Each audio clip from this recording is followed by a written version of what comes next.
악을 행하는 자들 때문에 불평하지 말며 불의를 행하는 자들을 시기하지 말지어다. 그들은 풀과 같이 속히 배임을 당할 것이며 푸른 채소같이 쇠잔할 것이미로다. 여호와를 의뢰하고 선을 행하라. 땅에 머무는 동안 그의 성실을 먹을거리로 삼을지어다.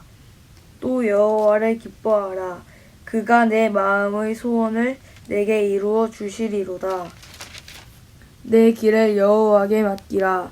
그를 의지하면 그가 이루시고 내 의를 빛같이 나타내시며 내 공의를 정오의 빛같이 하시리로다. 여호와 앞에 잠잠하고 참고 기다리라. 자기 길이 형통하며 악한 꾀를 이루는 자 때문에 불평하지 말지어다. 분을 그치고 노를 버리며 불평하지 말라. 오히려 악을 만들 뿐이라. 진실로 악을 행하는 자들은 끊어질 것이나 여호와를 소망하는 자들은 땅을 차지하리로다. 잠시 후에는 악인이 없어지리니 내가 그곳을 자세히 살필지라도 없으리로다. 그러나 온유한 자들은 땅을 차지하며 풍성한 화평으로 즐거워하리로다. 악인이 의인의 치기를 꾀하고 그를 향하여 그의 일을 가는도다. 그러나 주께서 그를 비웃으시리니 그의 날이 다가옴을 보심이로다. 악인이 칼을 빼고 활을 당겨 가난하고 궁핍한 자를 엎드러뜨리며 행위가 정직한 자를 죽이고자 하나 그들은 칼은 오히려 그들의 양심을 찌르고 그들의 활은 부러지리로다. 의인의 적은 소유가 악인의 풍부함보다도 낫도다. 악인의 팔은 부러지나 의인은 여호와께서 붙드시는도다. 여호와께서 온전한 자의 날을 아시나니 그들의 기업은 영원하리로다. 그들은 환난 때에 부끄러움을 당하지 아니하며 기근의 날에도 풍족할 것이나 악인들은 멸망하고 여호와의 원수들은 어린 양의 기름같이 타서 연기가 되어 없어지리로다. 악인은 꾸고 갚지 아니하나 의인은 은혜를 베풀고 주는도다. 주의 복을 받은 자들은 땅을 차지하고 주의 저주를 받은 자들은 끊어지리로다. 여호와께서 사람의 걸음을 정하시고 그의 길을 기뻐하시나니 그는 넘어지나 아주 엎드러지지 아니함은 여호와께서 그의 손으로 붙드심이로다. 내가 어려서부터 늙기까지의 의인이 버림을 당하거나 그의 자손이 걸식함을 보지 못하였도다. 그는 종일토록 은혜를 베풀고 꾸어주니 그의 자손이 복을 받는도다.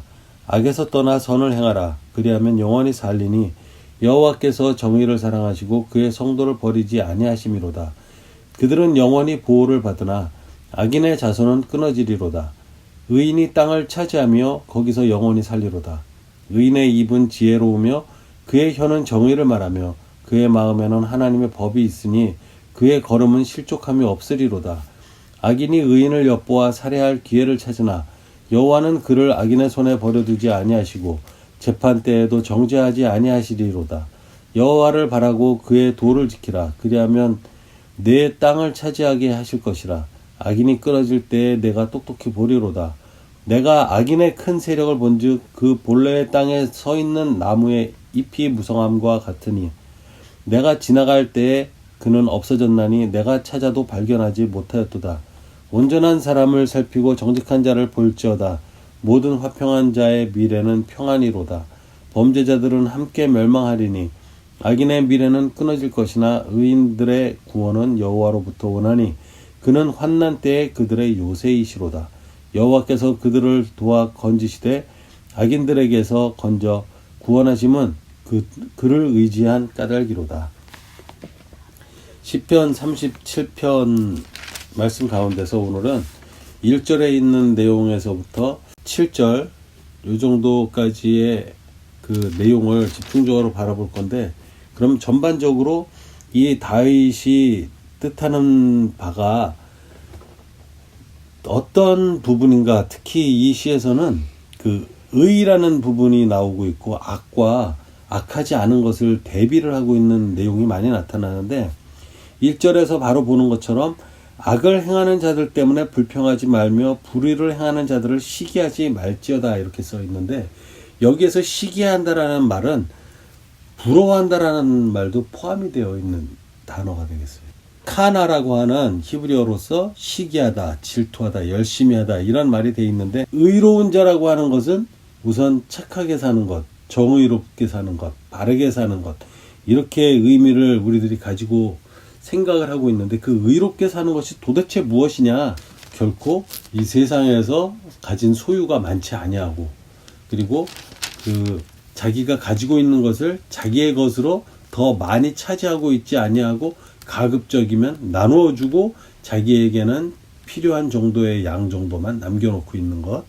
그리고 그 남의 가진 것을 부러워한다든지, 좋다, 너 참 많아서 좋겠구나 라고 이렇게 바라보는 시각까지는 뭐 사람이 갖고 있는 본성이라고 볼 수 있는 건데, 그렇지만 그것을 그래도 갖고 싶어 하거나, 이 단순히 좋다라는 개념을 넘어서 제가 미워지는 단계, 이것이 바로 이제 의로움에서 벗어나는 순간으로 여기에서 표현을 하고 있다. 시편 37편 가운데서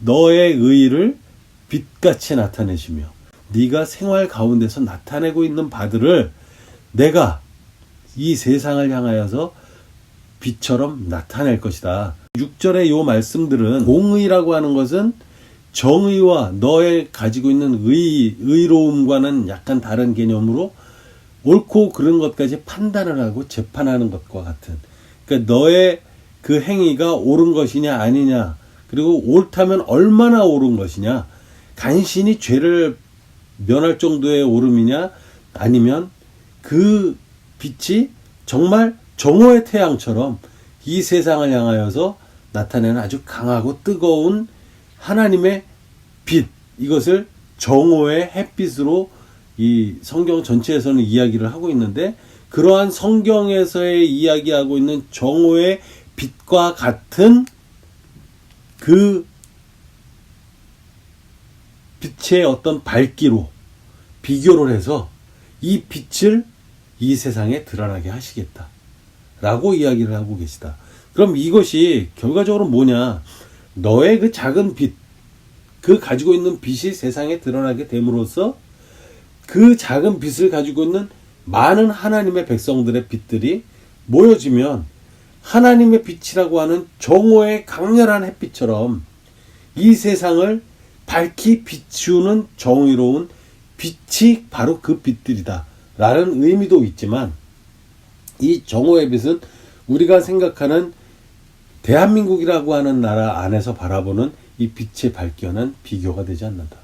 너무 강하고 너무 뜨겁기 때문에 대부분 그 중동 지방에서는 이 정오의 빛이 내리쬐는 이 시간대에는 낮잠들을 자는 시간으로 아예 정해놓고 길거리에 나서면 정말 큰일을 당할 수도 있는 정도의 아주 뜨겁고도 또 밝고도, 눈이 이 세상을 바라보는데 밝은 빛이 좋기도 하지만 너무 밝은 빛은 오히려 눈을 상하게 하듯이, 그리고 이 뜨거운 빛들이 이 세상을 살아가는데 따뜻하고 좋긴 하지만 지나치면 너무 뜨거워서 진짜 마른 것들을 태워버리고 이럴 정도의 아주 재앙스러운 그러한 존재로 바뀌어버릴 수 있는, 그렇기 때문에 여기에서 나타내는 뜻은 우리들이 가지고 있는 약간의 어떤 죄악들, 잘못들, 이것조차도 이러한 정오의 빛 앞에서는 그냥 드러나고 그냥 심판을 받아버리는 정도의 그 사태를 맞이할 수 있기 때문에,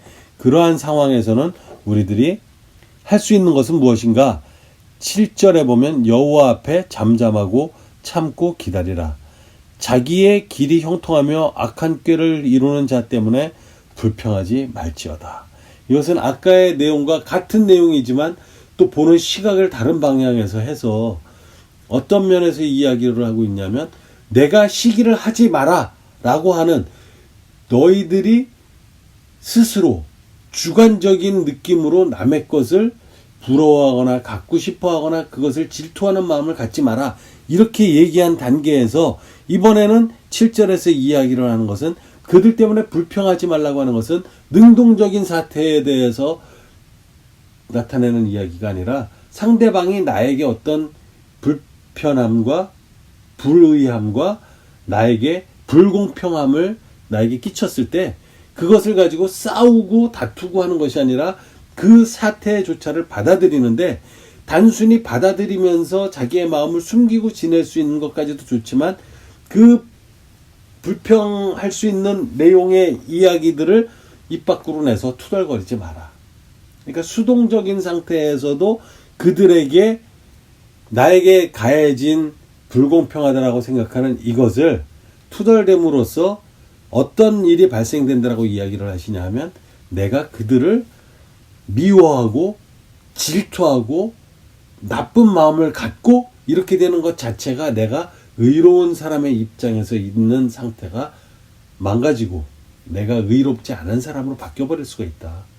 그렇게 되면 어떻게 되느냐, 나도 또한 하나님 앞에서 올바르게 의로운 자가 될 수 없다 라고 이야기를 하는 것이, 이제 그 아래서 8절에 보면 불평하지 말라, 오히려 악을 만들 뿐이다, 이렇게 이야기를 하면서 우리에게 가르쳐주고 계시는 것이고, 이 나머지 요 40절까지의 각 절마다 그렇게 여러 가지 각도에서 바라보면서 하나님의 의도와 같은 생활을 하는 사람들, 세상에 빛이 되도록 살아가는 빛의 사람들, 의로운 사람들로 살아가는 하나님의 백성들이 이제 하나님의 뜨거운 빛의 심판 아래에서 올바른 빛과 함께 합류돼서 빛 속에서 살아가는 빛들이 되기를 원하는 것이고, 하나님의 마음은 그러한 상태로 살아가기 위해서 벌써 이 다윗이라고 하는 사람은 하나님의 의로움을 가지고 있었고, 그 의로움을 가지고 있는 자로서 하나님이 갖고 계신 공의에 대해서 같은 방향으로 반응할 수 있는 마음, 그리고 그들과 그 빛과 같은 종류라는 인정을 받을 수 있는 삶으로 살아가는 방법, 그리고 그것이 바로 불평을 하지 않는 것이고 시기를 하지 않는 것이고, 그런 것들을 남의 악을 보고 악이라고 해서 악을 손가락질하지 않는 것, 그리고 하나님 앞에 서지 않은 사람들에 대해서 하나님과 상관이 없는 놈들이라고 감히 정죄하지 않는 것, 이런 것들이 바로 의로운 사람으로서 남는 길이다. 그러한 어떤 시기라든지 질투라든지 불평이라든지, 그리고 나에게 주어지는 옳지 못한 행위에 대해서조차도 내가 그들에게 나쁜 놈들이라고 얘기하고 저주를 퍼붓는 순간에 나 또한 저주를 받는 사람이 되어버릴 수밖에 없다라는 것, 그것이 바로 불의에 빠져버린다, 내가 악에 처해진다 라고 이야기를 하면서 그것이 악이 만들어질 뿐이다, 새로운 악이 만들어지는 일을 우리는 만들지 않는 것이 하나님의 백성으로 살아가는 가장 좋은 방법이다 라고 거꾸로 이야기해주고 있는 것이라고 보면 될 것 같습니다.